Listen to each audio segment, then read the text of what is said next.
أعوذ بالله من الشيطان الرجيم.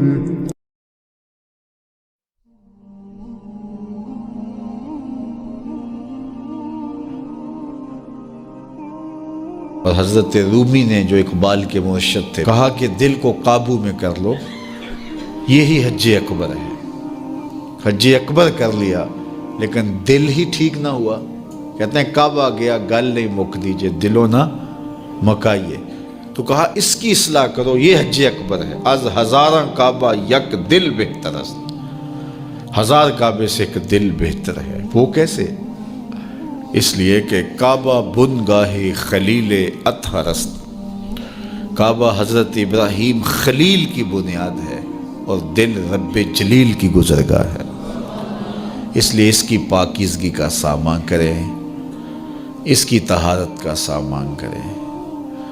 آپ کسی کو بلائیں اور میلی کچیلی جگہ ہو، جہاں گندگی پڑی ہو، غلاظت پڑی ہو، تو آپ کا کوئی عزیز مہمان آئے اس کو بلا کر کے لائیں تو وہاں بیٹھے گا؟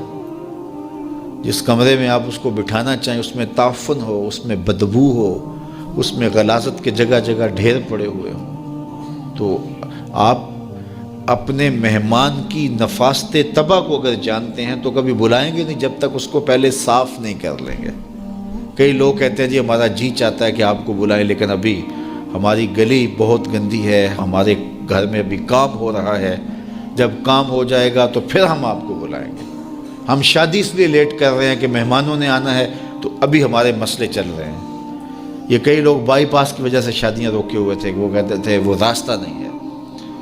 تو آپ کسی مہمان کو بلاتے ہیں تو اس کے لیے اچھی جگہ کا ارینج کرتے ہیں، اور اگر وہاں ڈھیر گندگی اور غلاظت کے پڑے ہوں تو مہمان کو آپ بھی نہیں بلاتے، اور اگر آپ یہ غلطی کر بھی لیں گے تو مہمان آپ کے بارے میں کیا رائے قائم کرے گا، اور وہ ناراض ہو کے چلا جائے گا کہ آپ کتنے بدتمیز ہیں کہ آپ نے مجھے بلایا اور گھر میں غلاظت کے ڈھیر پڑے ہوئے ہیں۔ اللہ اکبر! لیکن اگر آپ گھر کو مصفح کرتے ہیں، مزکہ کرتے ہیں، صاف کرتے ہیں، ستھرا کرتے ہیں، قالین بچھاتے ہیں، عطر چھڑکتے ہیں، تو پھر آپ کہتے ہیں جناب اب تو آئیے نا، اب ماحول میں خوشبوئیں پھیلی ہوئی ہیں۔ تو اگر دل میں حسد ہے، حقد ہے، بغض ہے، کینے ہیں، نفرتیں ہیں، یہ گندگی اور غلاظتوں کے ڈھیر لگے ہیں، اور پھر یہ چاہیں کہ مالک کے پھیرے دل میں ہوں تو کیسے ہوں گے؟ وہ تمہارے دل میں، میرے دل میں آئے گا جب دل میں اتنی غلاظتیں پڑی ہوں گی؟ نہیں، یہ سارے ڈھیر اٹھائیں، دل کو مزکہ کریں، مصفح کریں، پھر اشکوں کا چھڑکاؤ کریں۔ اللہ اکبر! پھر پیار کے مخملی قالین ڈالیں، اللہ اکبر! الفتوں کے گاؤ تکیے لگائیں، اور پھر آواز دیں، ہر تمنا دل سے رخصت ہو گئی، اب تو آجا، اب تو خلوت ہو گئی۔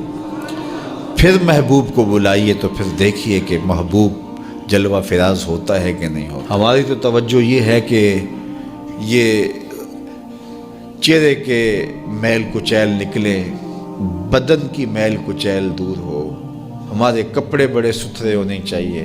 ہمارا تو دھیان اپنے ظاہر پہ نا، لیکن اہل اللہ کا دھیان باطن پہ ہوتا ہے۔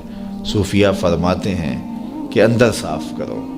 حضرت سلطان باہو بولے، دل کالے نالو منہ کالا چنگا، جے کو یہ رمز پچھانے ہو۔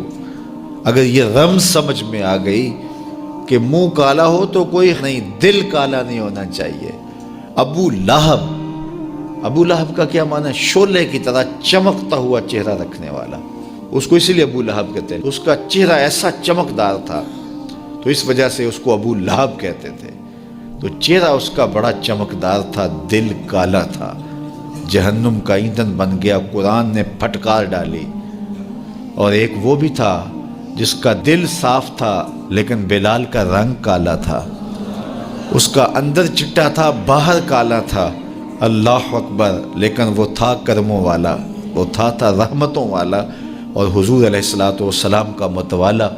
تو بات باطن کی ہے، بات ظاہر کی نہیں ہے۔ ہم اندر صفائی کی توجہ نہیں دیتے، باہر کی صفائی کی توجہ دیتے ہیں۔ پہلے اندر صاف کر لیں، اندر صاف ہو گیا تو پھر باہر بھی صاف کر لیں، اور اگر باہر صاف ہے اور اندر میل کچیل ہے، تو باہو بولے کہ دل کالے نالوں منہ کالا چنگا، جے کو یہ رمز پچھانے ہو۔ اللہ کے محبوب علیہ الصلوۃ والسلام نے فرمایا اگر یہ صحیح ہو گیا تو پورا جسم صحیح ہو گیا۔